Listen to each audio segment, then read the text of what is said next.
When you think about assessing your team, your individual team members, the second important question that you must be able to answer. The first one was, why am I assessing and what am I assessing?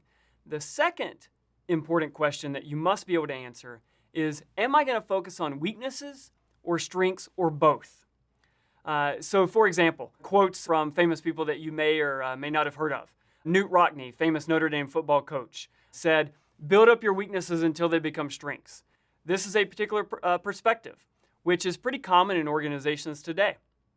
Let's identify the weaknesses that this person has, and now let's create a development plan to work on those weaknesses, put that person in experiences where we'll stretch them along these weaknesses until those weaknesses become strengths.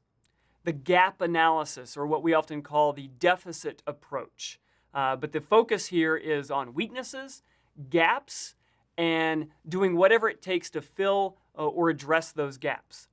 But there's a different perspective, which is captured in the strengths-based perspective.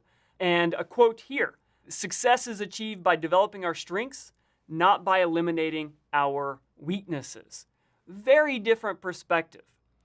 And so what I want to encourage you to think about when you are entertaining the idea of what assessments to use, how to use those assessments when coaching and developing your talent, is am I going to focus on weaknesses, which is pretty typical or standard in organizations today, or am I going to use assessments to identify their strengths and then figure out ways to leverage and develop those strengths even further? Or is it going to be some combination of the two? So again, the weaknesses approach or the gap approach is I'm going to use an assessment to identify the weakness and then create developmental experiences to address the weakness. The strengths-based approach is I'm going to use the assessment to identify where and how is this person really strong as an individual or as a team member, and then figure out ways to use experiences to leverage and further develop those strengths. So let's talk about that strengths-based approach. There was a book written, Strengths-Based Leadership. In that book, I found a quote by one of the authors who said, if you spend your life trying to be good at everything, you will never be great at anything. While our society encourages us to be well-rounded, this approach inadvertently breeds mediocrity. The great leaders that they studied in this book are not well-rounded individuals. They've become world-class in a relatively limited number of areas of leadership. They argued the concept of well-roundedness is an illusion. Really, all that happens when people try to fix their weaknesses is that they spend inordinate amounts of time trying to become marginally better in an area that they will never be particularly strong. That is the essence of the strengths-based perspective. I'll give you a data-driven example from the world of sports that really illustrates the essence, the power of this strengths-based approach. Tiger Woods, arguably one of the most famous golfers in history. I went and I analyzed his most dominant or successful golf season in his career. It was in the year 2000. In 2000, he competed in 20 total tournaments. In 13 of those 20 tournaments, he finished either first or second, and he finished top 10 in 17 of the 20.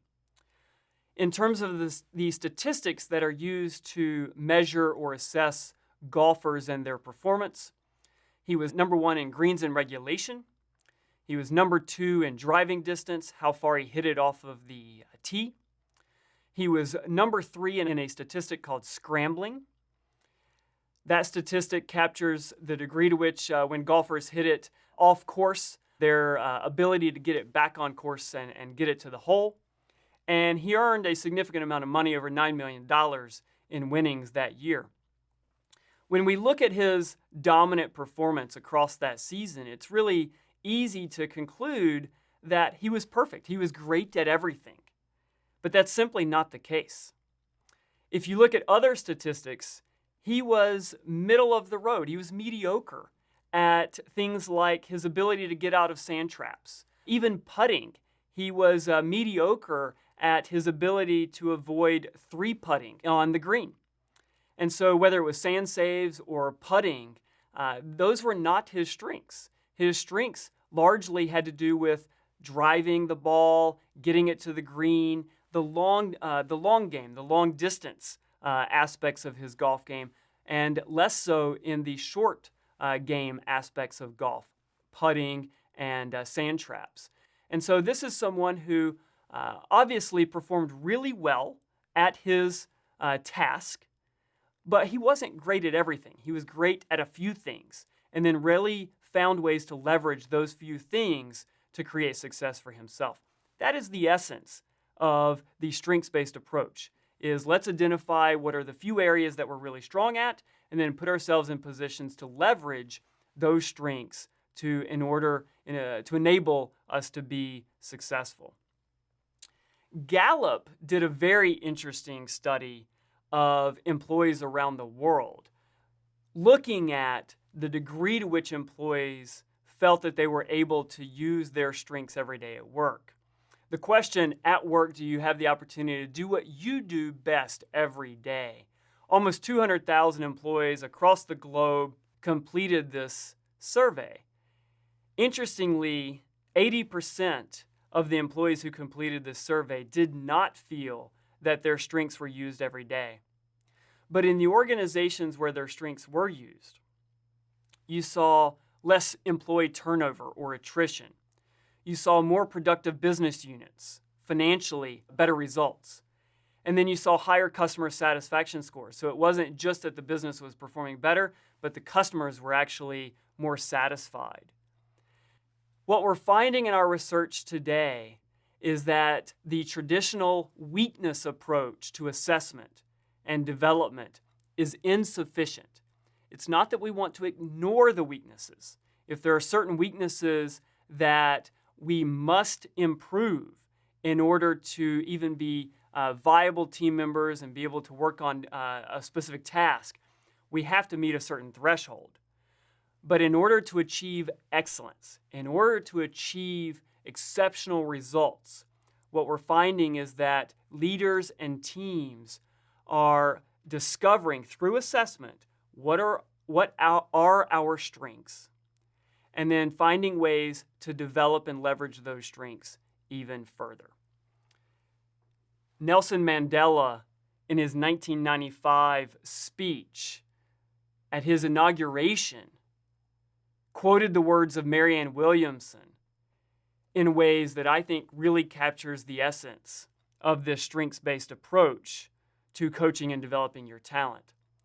He said, again, quoting Marianne Williamson, "Our deepest fear is not that we are inadequate. Our deepest fear is that we are powerful beyond measure. It is our light, not our darkness, that frightens us. We ask ourselves, who am I to be brilliant, gorgeous, talented, fabulous?" Nelson Mandela said, actually, who are we not to be those things?